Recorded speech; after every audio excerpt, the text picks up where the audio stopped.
Muy buenas tardes para ustedes, para todos, todas.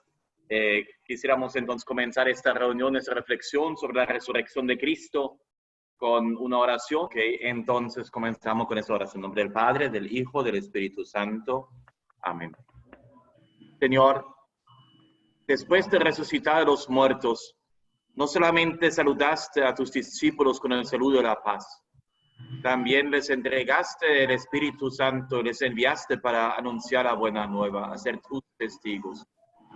Te pedimos que hoy nos llenes también con tu Espíritu, para que podamos penetrar más profundamente en el misterio de tu resurrección, entender cómo estás vivo entre nosotros, y cómo nos llamas a ser en tu Espíritu testigos de tu resurrección, de tu presencia en medio de tu pueblo.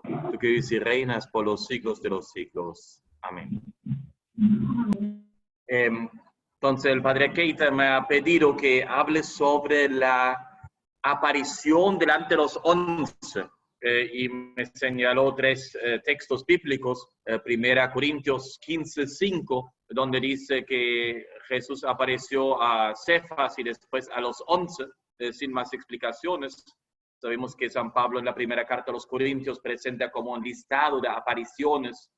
Al final de esa pone a sí mismo a Pablo y al principio a Pedro, a Cefas.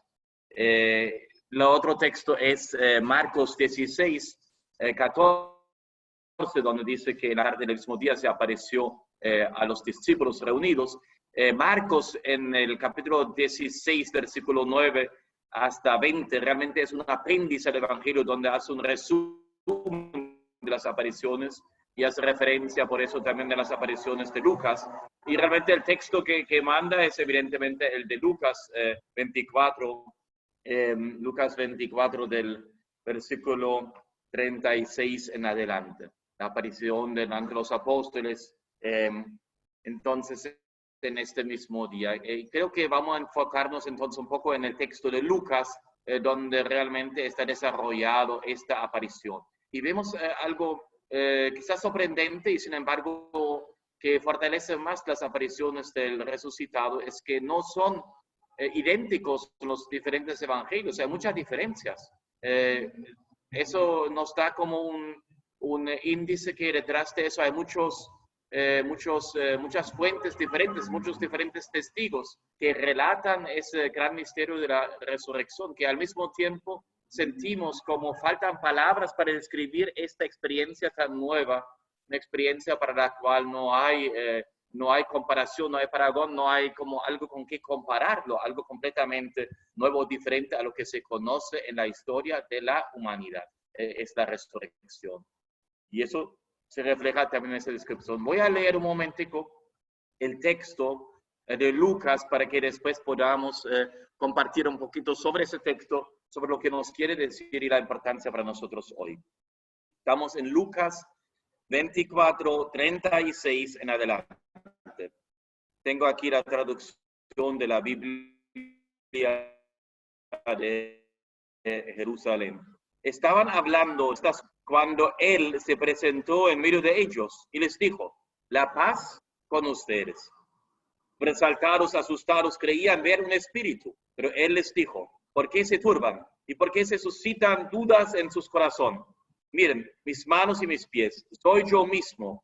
Pálpenme y vean que un espíritu no tiene carne y huesos como ven que yo tengo. Y diciendo esto les mostró las manos, los pies. Como ellos no acabasen de creerlo a causa de la alegría y estuviesen asombrados, les dijo: ¿tienen aquí algo de comer? Y le ofrecieron parte de un pez asado, lo tomó y comió delante de ellos. Vamos hasta aquí, después hay una segunda parte del capítulo, del versículo 44 en adelante. Lo primero, Jesús está en medio de ellos y dice: la paz con ustedes. Quizás eso es, por supuesto, el saludo típico, el saludo judío, que nosotros lo conocemos, shalom, paz. El texto no está en hebreo, sino ahora arameo, está en griego, pero utilizan esa palabra, ese saludo típico del mundo judío, el saludo de la paz.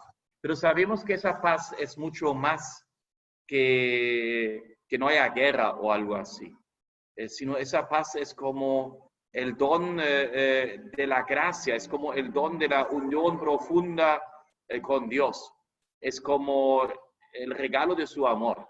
O sea que la paz aquí no simplemente algo que se distingue de una guerra, sino algo muy diferente. Es como este deseo profundo de los dones, diríamos, escatológicos, que están relacionados, por supuesto, con la resurrección.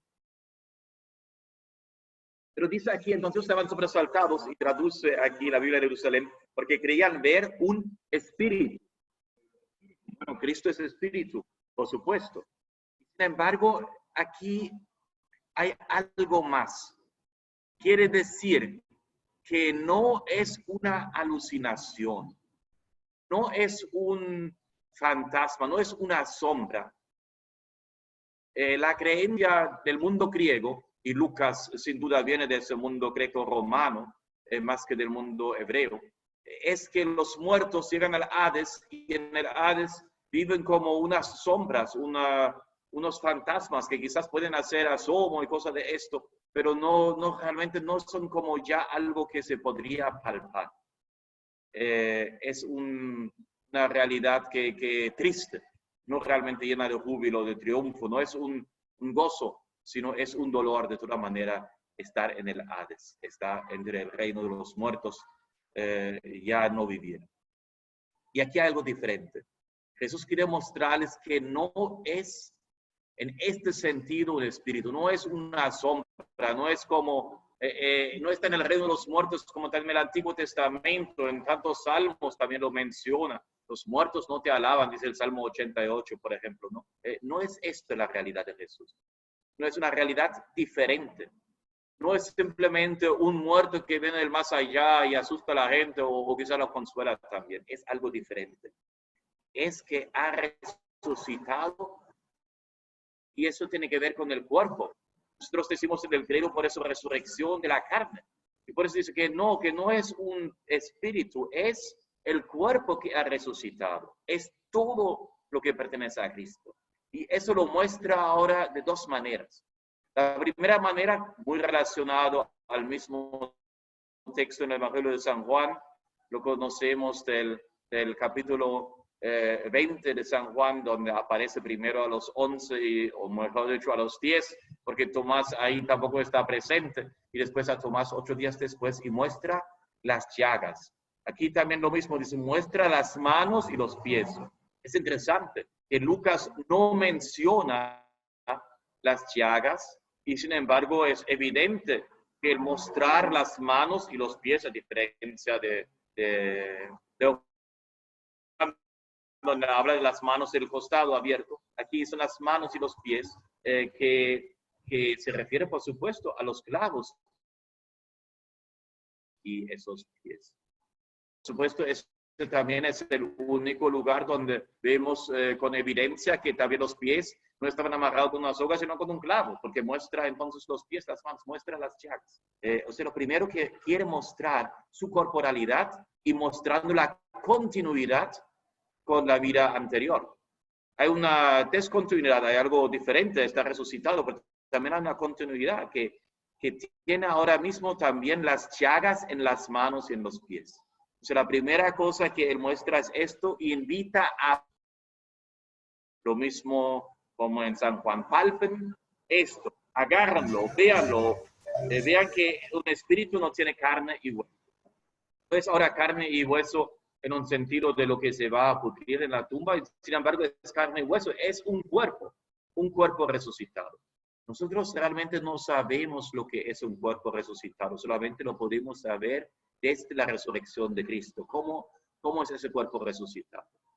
Entonces aquí tenemos esos elementos fundamentales de continuidad, es el mismo, y también hay un cambio, una transformación. San Pablo le cuesta también en la primera carta de los Corintios, en el mismo capítulo 15, explicar qué significa un cuerpo resucitado. Cuando después va a decir, bueno, pues entiendes que se siembra en debilidad, en vileza, en fragilidad, y se cosecha entonces algo que ha cambiado, el grano de trigo muere, pero después nace la planta, nace el nuevo fruto, nace algo que es hermoso, que es fuerte, que es poderoso, que es inmortal, ya no es mortal.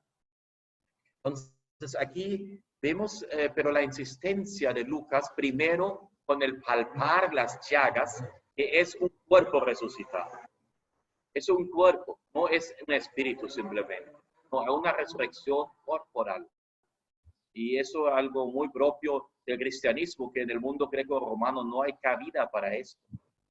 Y bueno, quizás a veces nos olvidamos casi de esta dimensión tan corporal, aunque hablamos quizás cada domingo de la resurrección de la carne en el credo apostólico. Y el segundo elemento, que es todavía más sorprendente, es que dice, bueno, que si todavía no creen que es el cuerpo que ha resucitado, denme algo de comer. Y dice que comió un pescado que tenían ahí. Algo que también recuerda, por supuesto, al apéndice ya del Evangelio de San Juan, cuando en el capítulo 21 dice que está preparando ahí un desayuno a los discípulos en el lago de Tiberíades. Entonces, aunque no menciona a Juan directamente que Jesús coma, aquí dice que come. Algunos manuscritos que incluso añaden algo de miel ahí, además del pescado. Entonces, está comiendo Jesús. No porque tendría que alimentarse igual que nosotros aquí. No hace falta esto, pero quiere como recalcar más todavía Lucas la realidad del cuerpo resucitado como cuerpo, no como cuerpo mortal que tenemos ahora. Esa es como la primera parte de este relato que quiere insistir en la resurrección de la carne. Eso, por supuesto, tiene un mensaje también para toda la creación. O sea, toda la creación está llamada también a una resurrección. No solamente que hay unas almas espirituales que sobreviven, mientras que el mundo se va a destruir o acabar o algo así, o aniquilar, sino que todo está llamado a una resurrección. Hay una Pascua también, como dice un teólogo, de la creación, que está llamada también a resucitar, a transformarse, mundo nuevo, y tierra nueva y cielo nuevo, ¿no? O sea que eso también es muy significativo. Dios no crea el mundo para destruirlo, abandonarlo. Dios no crea el mundo para que tenga parte en la resurrección de Cristo. Ahí está también muy relacionado con el día de la resurrección. Cristo resucita el primer día de la semana. Y la interpretación desde la antigüedad apostólica, que es el primer día de la semana porque es la inauguración de una nueva creación. O sea que la vieja creación no está irse, no es la creación de la nada, es una transformación hacia una nueva creación. Por eso, como cristianos, tenemos que comenzar la semana con el primer día de la resurrección, día que inaugura como esta nueva creación, ¿no? Por eso hablan del domingo como primer día y también como octavo día, donde termina la vieja creación e inicia la nueva, ¿no? Entonces, aquí eso está muy, quizás el texto bíblico de las resurrecciones que más insiste en la dimensión corporal de las resurrecciones, este texto de Lucas. Pues que continúa una segunda parte de esa misma, después les digo, entonces continúa esa aparición. Ahí hay que ver un poquito también la lógica de la concepción de la obra de Lucas. Sabemos que Lucas tiene una doble obra, o sea que un primer tomo que es el Evangelio de Lucas, un segundo tomo que son los Hechos de los Apóstoles. O sea que, pero hay una concepción en conjunto, una concepción también de Lucas sobre esto. Y esa concepción tiene que ver con un esquema geográfico.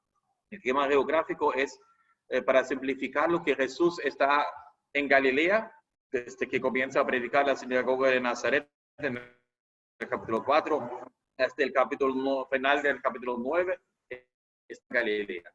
Después está en camino a Jerusalén, capítulo 9 al 18, 19 está camino a Jerusalén.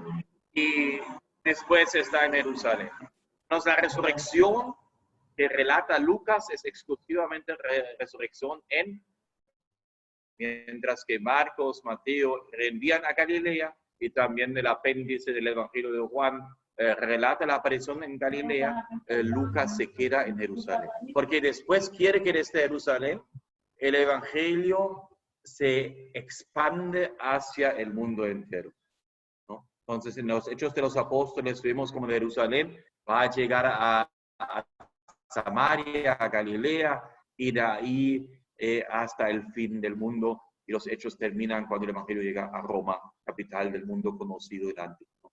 Entonces, esto como una pequeña introducción que hay que verlo también en ese conjunto de la obra lucana. Voy a leer ahora del versículo 44 en adelante. Después les dijo: estas son aquellas palabras mías que les hablé cuando todavía estaba con ustedes. Es necesario que se cumpla todo lo que está escrito en la ley de Moisés, en los profetas y en los salmos acerca de mí. Entonces abrió su inteligencia para que comprendieran la escritura y les dijo: así está escrito que el Cristo padeciera y resucitara de entre los muertos al tercer día. Se predicara en su nombre la conversión para perdón de los pecados, y todas las naciones, empezando desde Jerusalén. Ustedes son testigos de estas cosas. Miren, yo voy a enviar sobre ustedes la promesa de mi Padre. Por su parte, permanezcan en la ciudad hasta que sean revestidos del poder desde lo alto. Entonces, vemos aquí esta segunda parte que está en mucha relación con el texto de los discípulos de Emaús, que es anterior también en el mismo Evangelio. Ya ustedes lo estudiaron, como me han dicho, ¿no? Entonces, aquí otra vez la referencia al cumplimiento de la Sagrada Escritura. Cuando dice aquí la ley, los profetas y los salmos, hace referencia a las tres partes del Antiguo Testamento según el tema de la segunda división judía. Los judíos, hasta el día de hoy, también en el tiempo de Jesús, dividen la ley de Moisés, los 5 libros del Pentateuco.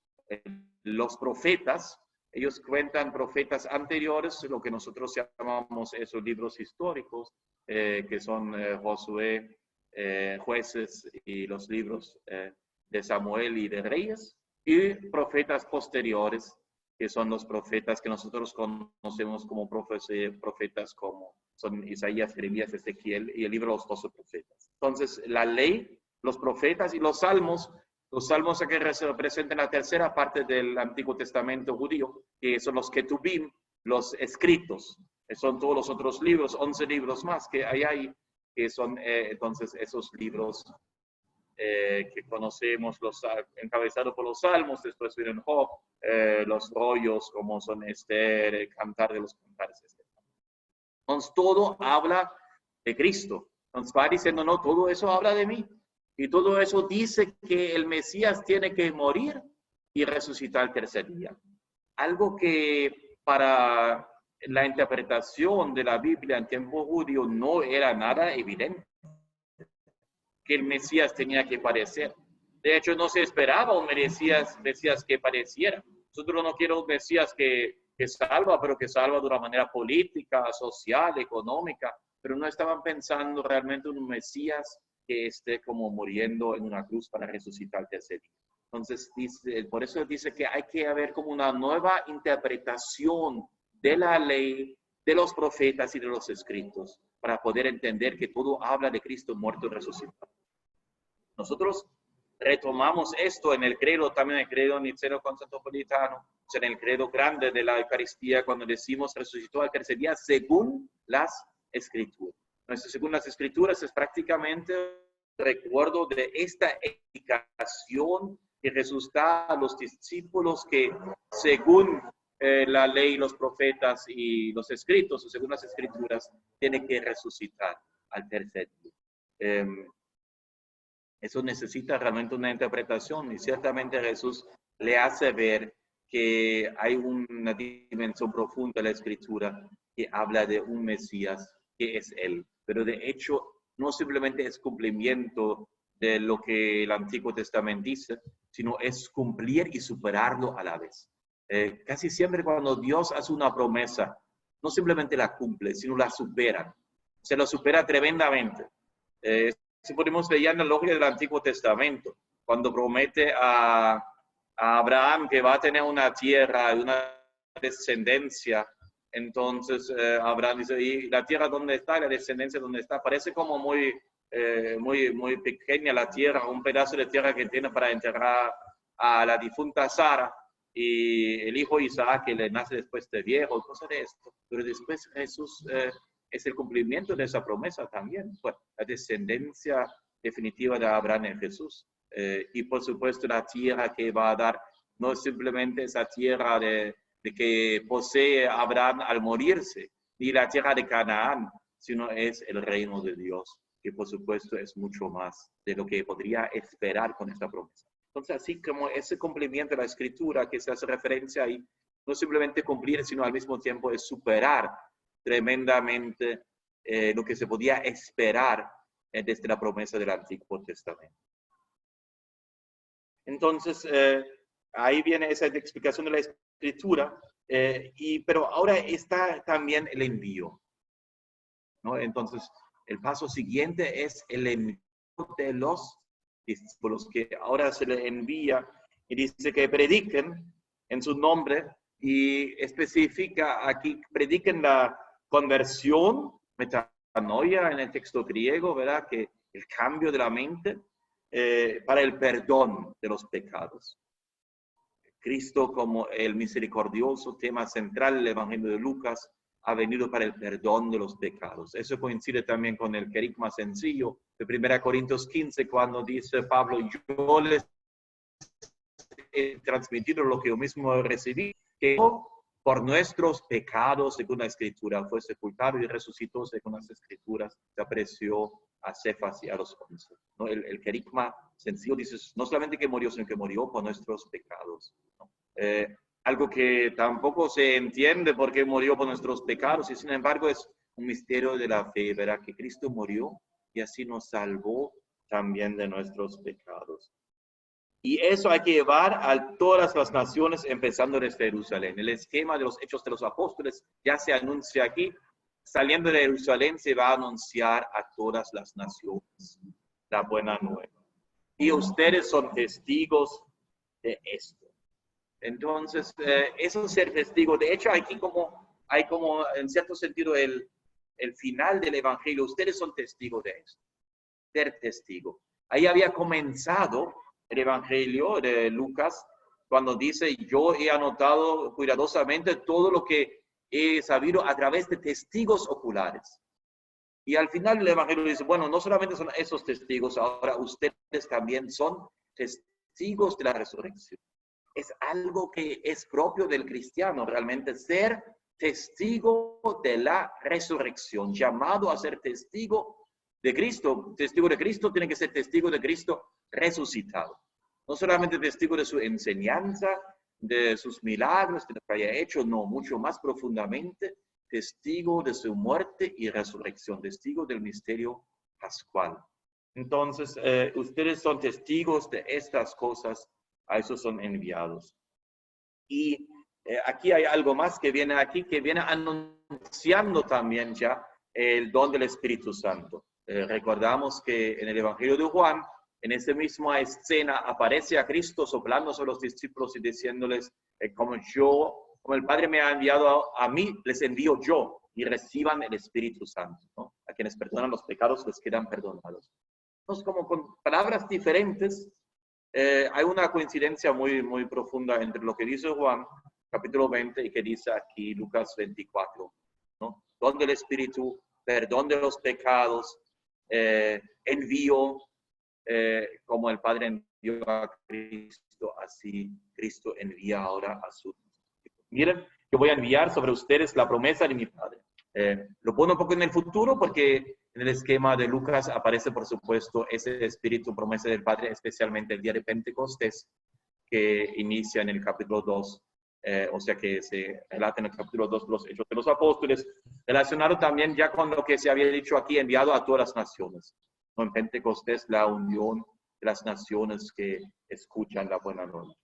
Por su parte, permanezcan en la ciudad hasta que sean revestidos del poder desde lo alto, ¿no? Ya el anuncio, por supuesto, del envío del Espíritu que se relata al principio de los Hechos de los Apóstoles, que continúan el Evangelio que termina aquí. Hay 2 versículos más, o 3, que ya hacen referencia a la ascensión y hacen referencia a que están en el templo de Jerusalén. Otra vez empata con el inicio del Evangelio también, con estar en el templo de Jerusalén, no con la ascensión, porque también en el templo de Jerusalén comenzó el Evangelio de Lucas en el momento que Zacarías estaba orando en el templo y recibe el anuncio del nacimiento de Juan el Bautista. Entonces, resumiendo esta aparición, 2 focos. El primer foco más bien teológico, explicando qué dice resurrección. La resurrección no dice simplemente sobrevivencia después de la muerte. La resurrección dice resurrección corporal. Significa que una transformación de esta creación, una inauguración de una nueva creación. El perdón de los pecados realmente tiene que ver con la nueva creación. Nosotros no podemos perdonar pecados. Lo hecho está. Si ha hecho un desastre, ese desastre queda hecho para todos los tiempos, porque no podemos rehacer la historia. Y sin embargo, Dios, en la resurrección, en cierta manera, rehace la historia. El pecado más grande de crucificar a Cristo se convierte en la bendición más grande en la resurrección. Rehace el pecado en gracia. Eso es lo que expresa muchas veces San Pablo, ¿verdad? Cuando dice, donde abundó el pecado, sobreabundó la gracia. Pero esto solamente es verdad desde la resurrección de Cristo, ¿no? El Salmo 51, que pide el perdón del pecado, David dice, crea en mí un nuevo espíritu, ¿no? Un espíritu nuevo crea dentro de mí. O sea que es una nueva creación el perdón. Por eso el perdón de los pecados realmente se explica desde la resurrección. Cristo en la cruz puede perdonar los pecados, claro, murió por el perdón de los pecados, pero realmente se recrea este mundo en el perdón verdadero con la resurrección. Entonces, eso es muy importante, porque también todo el pecado de la historia del mundo se recrea en una nueva creación. Solamente así es verdad que el victimario, el asesino, no triunfa encima de su víctima, sino hay una nueva creación, hay una resurrección. O sea que todo el dolor, la injusticia de la historia está llamado también a recrearse una nueva creación. O sea que tanto sufrimiento, tanta cosa que vemos en el mundo que decimos, ¿y cómo es posible que no se nos explica? Solamente se explica en un sentido que no podemos ver todavía. Lo podremos ver el día del juicio final, ¿verdad? Cuando la nueva creación es una realidad. Como Dios rehace la historia. San Pablo está como profundamente como convencido de esto cuando dice, ¿verdad? Que del mal Dios saca un bien. Por eso no podemos hacer el mal, dice él. No podemos hacer el mal para que salga un bien, claro que no. Pero sin embargo, Dios hace del mal bien. Es la experiencia, por supuesto, de él que era un perseguidor y que había hecho muchas cosas malas, y de ese mal Dios sacó un bien. Y así mismo lo hizo, por supuesto, en la resurrección de Cristo, y así lo hace sobre todo el mal de toda la historia. Entonces, la realidad corporal de la resurrección, porque se refiere a toda la creación que es redimido y salvado también, y se refiere a nosotros también. Somos llamados a resucitar, resucitar con un cuerpo nuevo, transformado, que no sabemos todavía lo que significa esto. La Iglesia Católica también anuncia eso en el dogma de la Asunción de la Virgen, ¿verdad? La Asunción de la Virgen quiere decir que no que ella no haya muerto, sino quiere decir que ella está con un cuerpo transformado y glorificado en el cielo.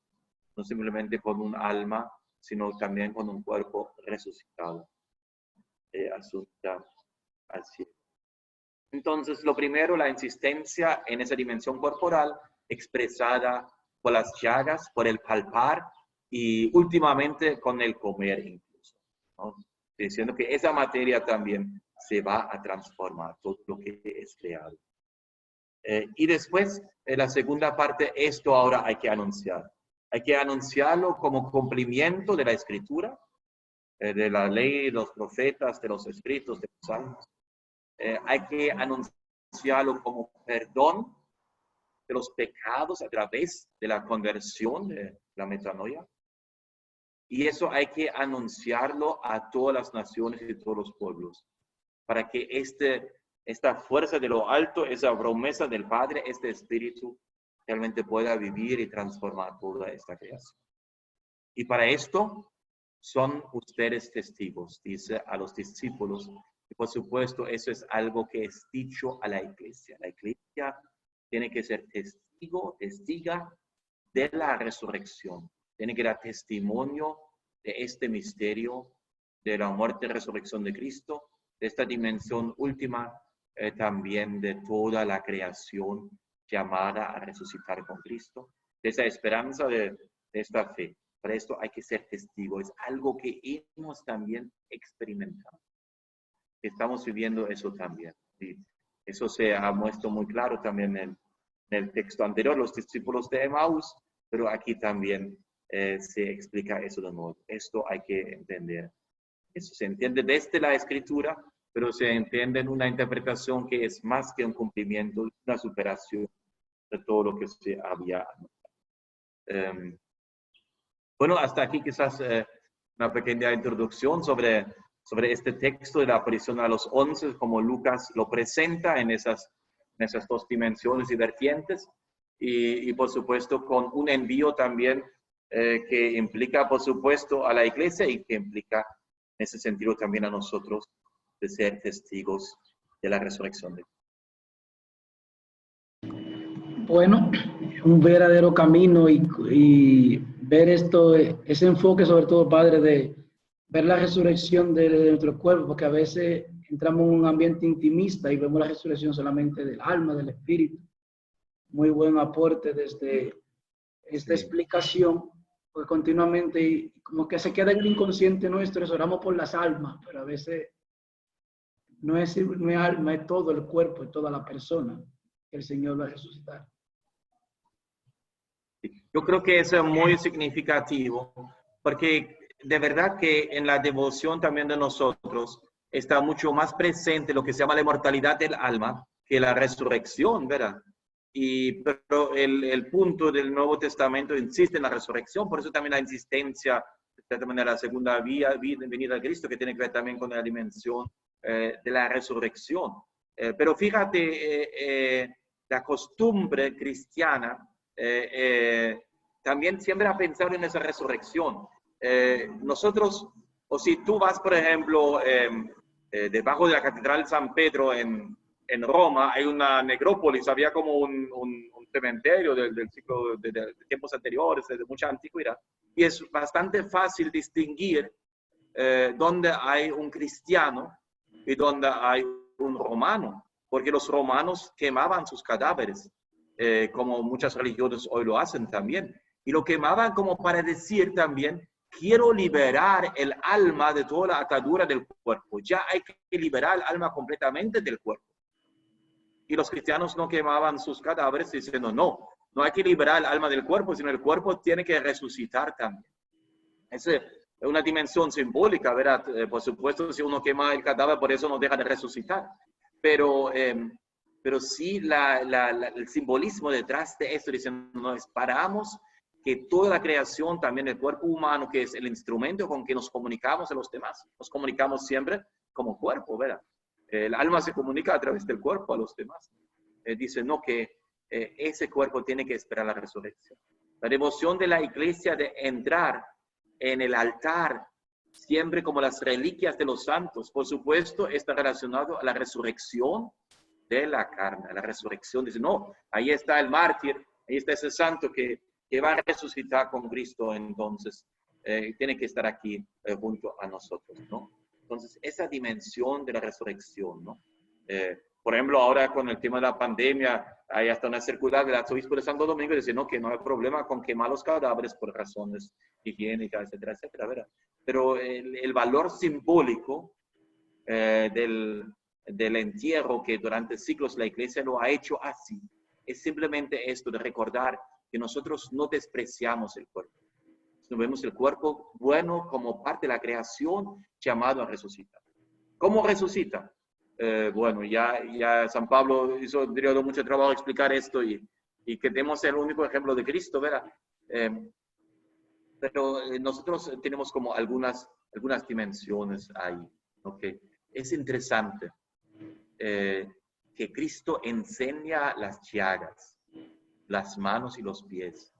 Quiere decir que lo que es quizás aquí dolor del cuerpo, limitación del cuerpo, no aparece, pero aparece, no desaparece, pero aparece ahora no como dolor, sino como signo de triunfo, como signo de belleza, como signo de gracia, como fuente de vida, ¿no?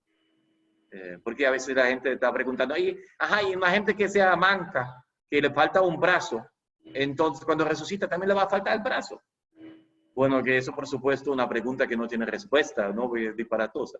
Y sin embargo uno podría decir teológicamente, bueno, si le faltara brazo, ya no sería una limitación, aquí una limitación, pero allá no sería una limitación, sino sería más bien parte de su triunfo y de su belleza como resucitado. ¿Cómo va a ser eso? No sé, pero la idea es, por supuesto, eso, como las llagas de Cristo, que no desaparecen, sino ahora son signos de que ha vencido y signos de gracia de fuente de vida.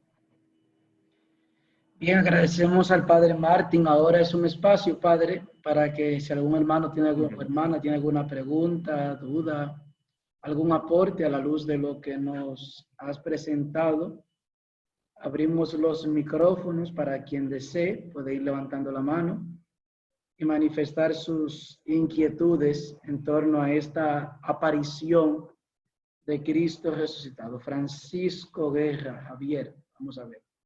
Dale, Javier. Hola, ¿me escuchan? Sí, te escuchamos. Sí. Perfecto. Ya en la última parte que habló, me parece que ya fue respondida, pero voy a mencionar algunos puntos para simplemente ver si estoy en lo correcto. Podemos definir que Jesucristo, al momento de resucitar, define o traza la diferencia entre la ley y la gracia. Al enviar a los discípulos, lo prepara para un nuevo, vamos a decir, una nueva dispensación, algo así. También me llena de curiosidad el punto de las llagas. La idea que tengo más o menos, a ver si estoy correcto, es que esos pueden ser cicatrices que te identifican, que te representan. Me refiero porque en el proceso de crucifixión dice que Jesucristo no parecía de aspecto humano. Entonces, al resucitar, me parece que una parte cambió. ¿Por qué deja las llagas? Eso es como cicatriz para evidenciar. Es más o menos la mezcla de las preguntas que tengo.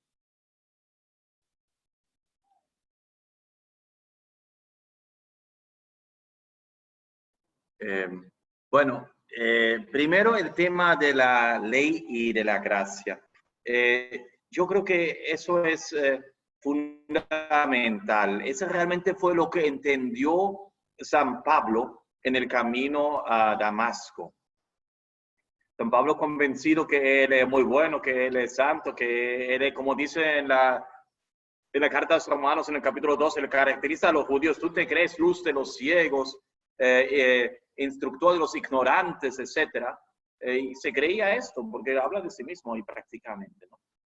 Y después se da cuenta que no es el cumplimiento de la ley del sábado, de no comer carne de puerco, tantas prescripciones legales que le iba a salvar, sino es el amor de Cristo.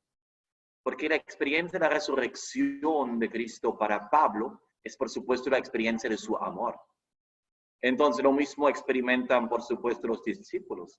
Cristo resucitado está mostrándole el amor de Dios. Nadie tiene mayor amor que el que da la vida por sus amigos. O sea, la cruz y la resurrección salvan al mundo, no por el sufrimiento, sino por el amor que triunfa. O sea, la resurrección es el triunfo de este amor. Y con eso es el triunfo de la gracia. Porque la gracia de Dios es el amor con que se da Él mismo. Entonces la gracia al fin es que Dios que se da, el Espíritu prometido, el Dios que vive en nosotros. La autodonación de Cristo, ¿no? Esta gracia, ¿no? Entonces que Él se da. Eso es la gracia. Nosotros no nos salvamos por la ley. Eso no significa que no haya leyes que hay que cumplir. Pero nosotros podemos seguirle a Él porque no hemos sido amados primero. Entonces, la resurrección es iniciativa de Dios, no es iniciativa nuestra, no es capacidad de nosotros. Nosotros no podemos resucitar. Nosotros no podemos salvarnos nosotros. Uno no puede salvarse por obrar bien. Siempre la salvación va a ser un regalo de su divino amor, de su gracia. Por más que yo quisiera portarme bien y me porto bien, no me puedo salvar. Dios regala algo más, se regala a Él. El amor no se gana, el amor se recibe como don.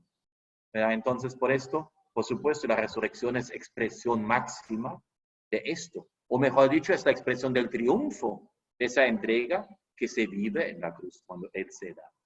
Que se da en el servicio, se da en la entrega total. Como se ve muy claro en los evangelios.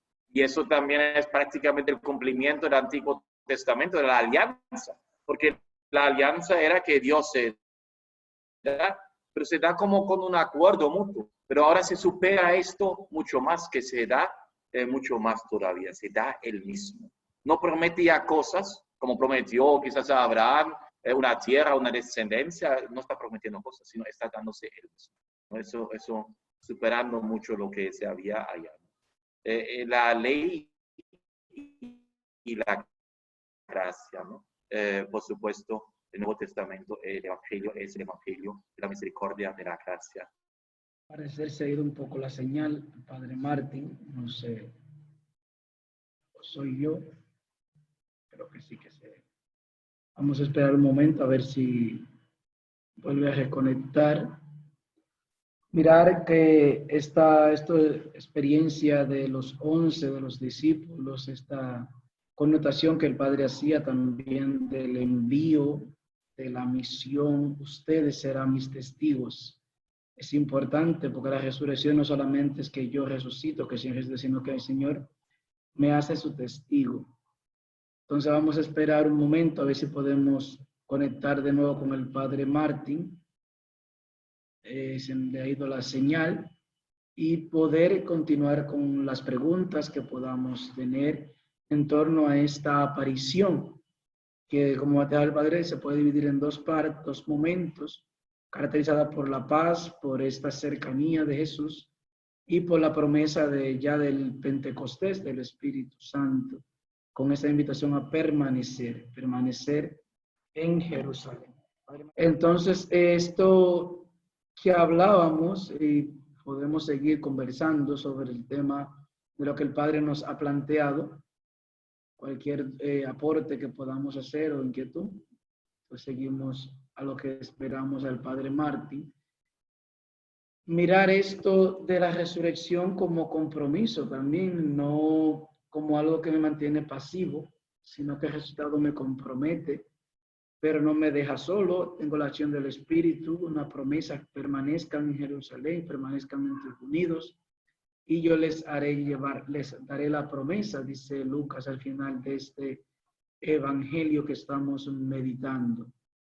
Y también ese tema de la paz, a mí particularmente me llama mucho la atención esa palabra, shalom, que no tenemos traducido como paz, pero que cuando uno lee un poquito la palabra e investiga, la mira, significa más que paz. Es como vive bien, vive en torno al Señor. Son todo, como uno dice a inicio de año, los buenos deseos. Cuando a un judío se le dice la paz, le está indicando que camines en torno al Señor, camines con el Señor.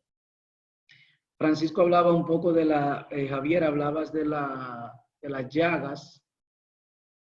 Y varios teólogos afirman en el tema de las llagas que las llagas también quieren mostrar esto del cuerpo, de que no es un fantasma, de que es el mismo Jesús que está resucitado. El mismo que fue crucificado es el mismo que es resucitado. Y las llagas vienen a ser ese testimonio, esa prueba de que en verdad es el Señor. de que no es otro, porque también podrían decir, no, ese otro hombre que está ahí, no, es el que está llagado.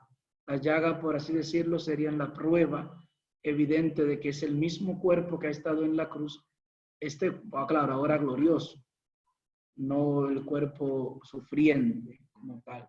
No, lo que quería decir sobre esto, yo creo que la cicatriz es como un ejemplo que no me gusta, porque una cosa, una llaga que cicatriza está como, ahí como llaga, pero aquí hay una transformación que va más allá de la cicatriz, ¿verdad?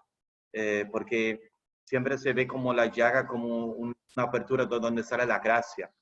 San Juan lo explica ya, vamos a suponer, en el costado abierto, cuando dice que emanan agua y sangre, que sin duda en San Juan ya es un ejemplo de los sacramentos de la iglesia. En la primera carta de Juan dice, ¿no?, que el agua, la sangre, el espíritu, ¿no?, la Eucaristía, el bautizo, ¿no?, que está dando el espíritu ahí.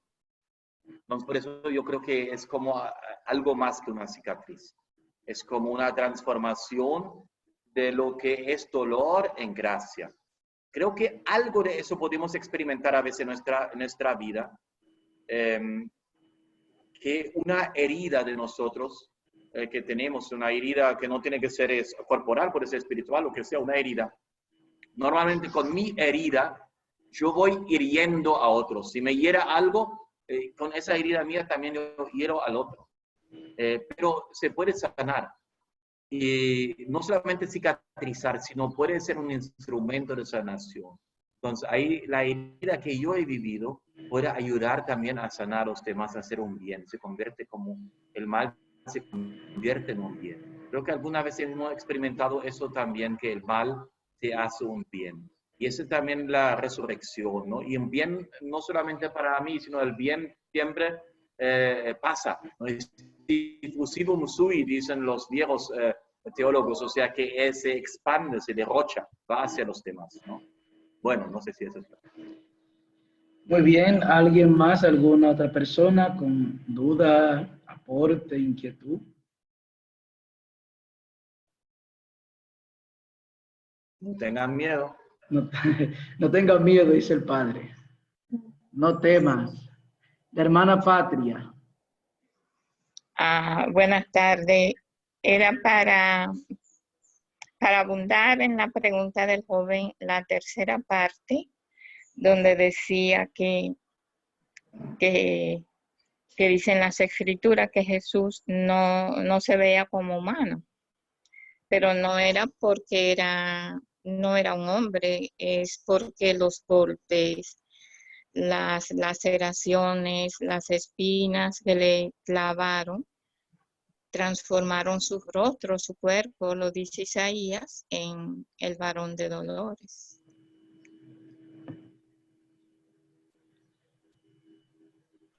Sí, sí, exacto, ¿no? Que es una profecía realmente de Isaías 53, ¿no?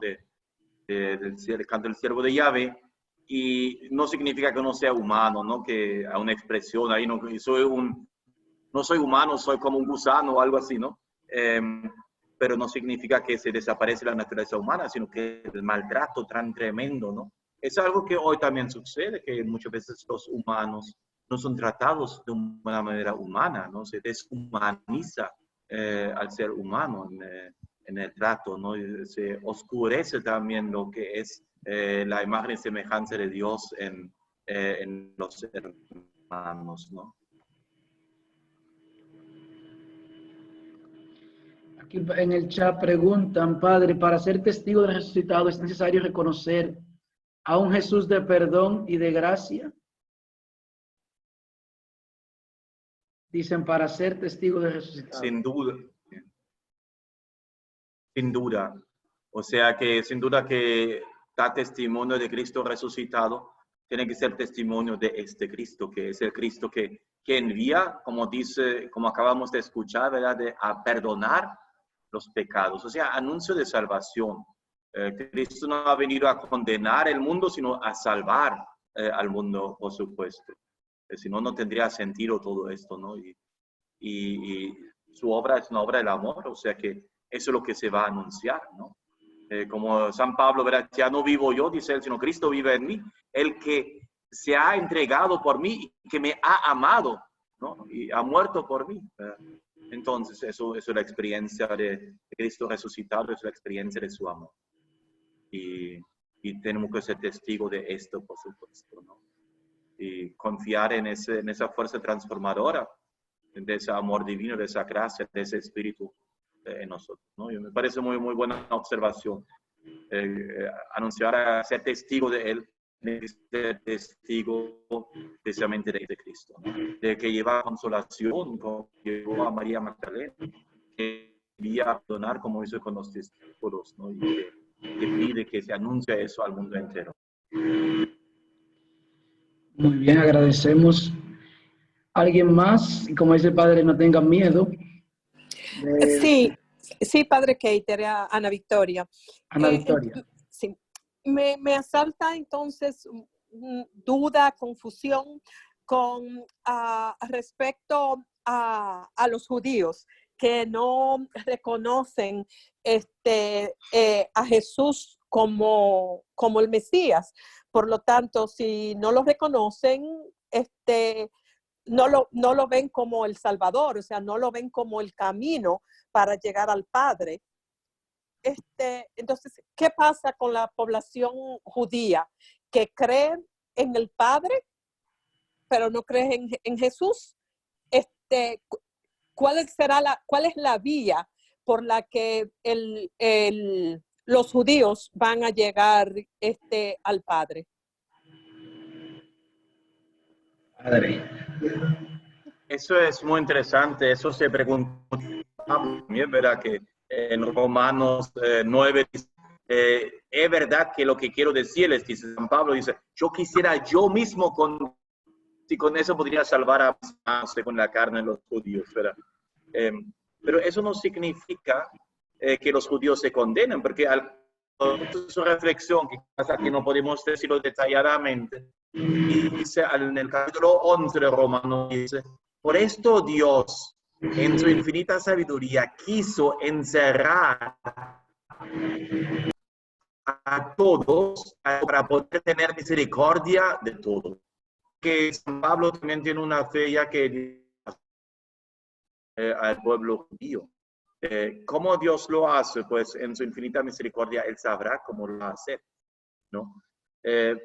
Y no, para nuestro mundo de hoy no tendríamos que ir tan lejos porque, por supuesto, hay muchos que se llaman cristianos y que no han reconocido de verdad a Cristo como el Salvador resucitado. Y en el mundo, pues, no podemos contar esto. Pero hay una cosa interesante.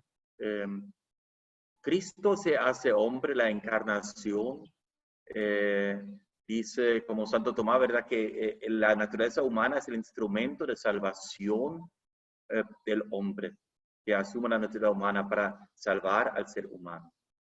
Y esto se prolonga, por supuesto, en la iglesia. La iglesia es llamada a ser signo de salvación.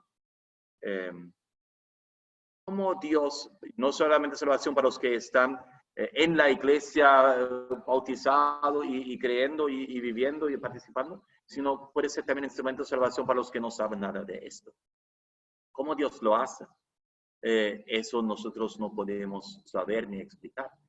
El Vaticano II en Gaudium et Spes 22 dice que Dios tiene su camino, que sabe cómo puede salvar también a los que no pertenecen a la iglesia visible en ese sentido, no pertenecen invisiblemente. Y dice que de alguna manera Cristo al hacerse hombre, viajar a ser humano, ¿no?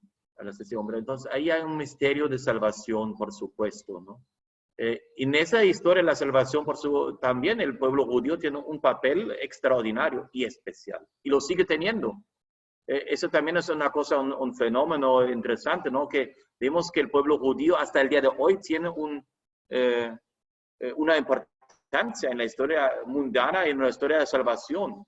Porque uno dice, ¿y cómo es esto que tantos pueblos de la antigüedad poderosos, los asirios, los egipcios, los babilónicos, los partos, qué sé yo, cuántos pueblos grandiosos que desaparecieron? Y el pueblo judío, que no era nada, todavía está ahí. Todavía un país insignificante en el mundo, pero está ahí, ¿no? eso es muy, muy interesante esto, ¿no? Pero bueno, eso cosas que son misterios que no todos podemos aclarar, pero que sí se puede aclarar es que la iglesia es el instrumento de la salvación. Por eso dice en viejo formulación, extra iglesia nulla salus. Fuera de la iglesia no hay salvación. Quiere decir, sin la iglesia no hay salvación. Pero es como dice uno, si yo tengo, que si en mi casa tengo la luz encendida, por las ventanas la luz también sale afuera y puede haber lugares fuera de mi casa donde hay más luz que dentro de mi casa mía. Entonces, eso también es una realidad. San Agustín dice, hay muchos que parecen estar dentro y están fuera, y muchos que parecen estar fuera y están dentro. Entonces, Dios obra, por supuesto, en cada ser humano. Y Dios quiere, como dice el dogma de la fe, ¿verdad? Y primera carta de Timoteo, capítulo 2, dice, Dios quiere que todos se salven. O sea, Dios ha venido para la salvación de todos. Cristo ha derramado su sangre en la cruz y ha resucitado para la salvación de todos. Si todos lo aceptan, eso no lo sabemos. Pero cada persona tiene la posibilidad de aceptar. Dice también el dogma de la iglesia, Dios no le niega a nadie la gracia que necesita para salvarse. Que puede haber gente que por su historia, su manera de haber sido criado, no pueden reconocer a Cristo como el Salvador, pues eso está claro. Pero también tiene su puerta abierta, porque como dice el Evangelio, yo soy la puerta, ¿verdad? Cristo es la puerta abierta también para ellos a entrar a la salvación. No sé si expliqué eso, pero no lo puedo explicar porque hay cosas ahí que no se pueden explicar. Pero se puede entender que Dios sabe quién y cómo lo va a hacer.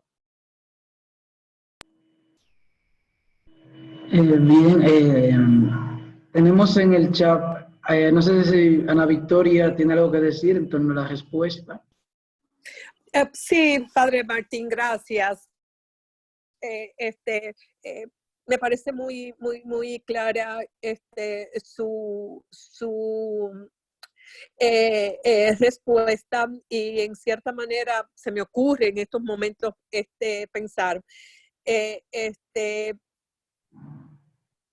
es una manera de que aprendamos a no juzgar. O sea, tú no crees en el Mesías que yo creo, pero yo tengo que respetar que tú no tengas a Jesús como el maestro, porque si por el otro lado tú eres un ser humano que vive ajustado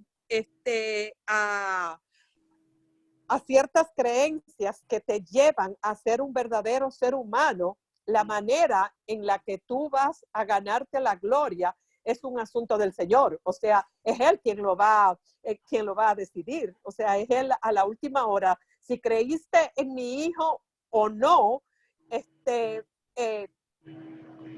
yo decido cómo voy a manejar eso. Bueno, está bien. Sí, eso mismo. Yo creo que es muy importante eso de que dice que del no juzgar, ¿verdad? Nosotros no somos los jueces que podemos decir quién se va a salvar, quién se va a condenar. Hay una gente que sabe esto y dice, pues usted se va a condenar, que sabe demasiado, ¿no? Sí.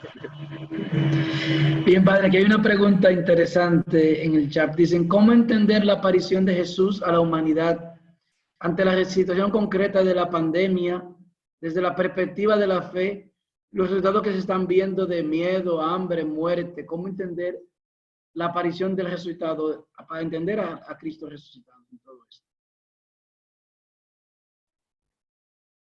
Bueno, yo creo que la aparición de Cristo resucitado frente a la pandemia, frente a la muerte, a la necesidad, es una aparición que nos invita primero a la actitud de fe y de esperanza. Hay una esperanza. Y una esperanza que incluso supera los límites de la muerte, porque es lo que dice la resurrección. O sea, nosotros creo que tenemos la pandemia lo pone como más junto, pero siempre hemos visto a personas morir, por supuesto, y personas que también humanamente decimos, ¿y por qué tiene que morir ahora? la pandemia lo va como acelerando esto, ¿no? Es un mensaje de esperanza y de fe. Y también es un mensaje de amor diciendo, bueno, usted está enviado. Ser signo de esperanza también, testigo de la resurrección, es signo de esperanza. No puedo ser testigo de la resurrección, del amor de Dios, solamente diciéndolo, sino también eso me compromete a actuar. O sea que tengo una tarea también de hacer algo. Quizás la tarea mía es simplemente quedarme en casa y cuidarme y así cuidar a los demás. También para otro puede ser otra tarea. Pero hay como un compromiso que nace de ahí también. O sea que Cristo resucitado siempre invita a eso. Primero a recibir su amor y tener fe y esperanza en esto. Y desde ahí, al haberlo recibido, también comprometerme. Porque para ser testigo del amor de Cristo, pues tengo que vivirlo también, tratando de amar como Él ha amado. Entonces también ayudar en que yo puedo ayudar en que a mí me toca ayudar a hacer el bien que me toca a mí, porque no tengo que hacer el bien de otro. Yo no soy médico, yo no puedo hacer, si yo me pongo a inventar como médico, se muere más gente, ¿verdad? Pero lo que me toca a mí como sacerdote, por ejemplo, eso tengo que tratar de hacerlo, ¿verdad? Y así cada uno está llamado a esto. Entonces yo creo que eso es el mensaje del resucitado. No es esencialmente diferente de lo que siempre nos dice, pero quizás en la pandemia gana una importancia especial también. Porque nos habla también de la cercanía de Cristo, por supuesto, en el dolor, en el que sufre también. Estaba enfermo, fueron a verme, ¿verdad? También nos habla de la superación de esto, o sea, una dimensión de esperanza. Pues bien, agradecemos, Padre, la presencia, sus palabras también que nos motivan a continuar y a ser también nosotros esos testigos, como tú dices, de no solamente de palabras, sino con nuestra forma de vivir y acciones concretas con las que nos comprometemos a llevar esta esperanza. Agradecer también a todos los hermanos que esta tarde nos unimos para dialogar en torno a esta aparición. Y le invitamos al Padre Martín que nos dé la bendición, que nos diga una palabra final, quizás de motivación aquí a este grupo de gente que camina. No, gracias por la invitación también, y creo que ya el signo de eso es el deseo de conocer más profundamente los textos de la Sagrada Escritura y poder vivirlo. Porque tratamos de leerlo, de conocerlo, de comprenderlo, pero después últimamente somos invitados a vivirlo y con eso termina también Cristo, ¿verdad? Cuando dice, no sean testigos de esto. No podemos ser testigos de nosotros mismos, de nuestra propia fuerza, sino somos testigos gracias al don del Espíritu Santo que ha sido derramado también en nuestros corazones. Y así pedimos también al Señor esa bendición. Entonces, esta tarde de este domingo del Buen Pastor, que creo que es el mismo que Cristo que nos quiere entonces bendecir. Vamos a hacer eso con una oración. Señor, creemos que tú, resucitado, estás aquí. Aunque no te veamos, ni podemos palparte las llagas como podían hacer los primeros discípulos, sí creemos que has resucitado y que llamas a este mundo con su dolor y sufrimiento, este mundo también en pandemia, que sufre en la carne. Llamas también a esa resurrección, a una vida nueva. Creemos profundamente que el mal del mundo y de la historia tú lo has vencido en la cruz.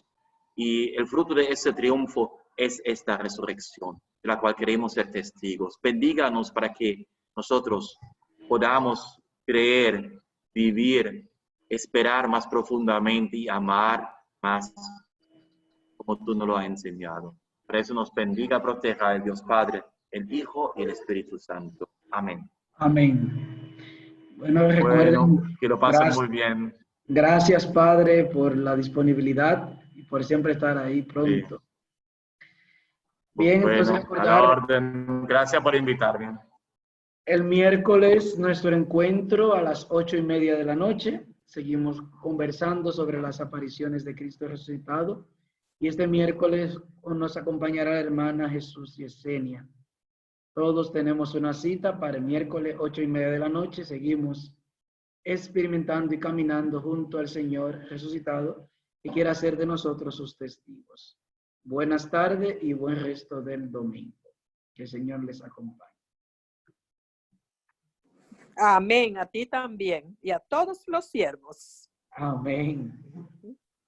Bye, Juana.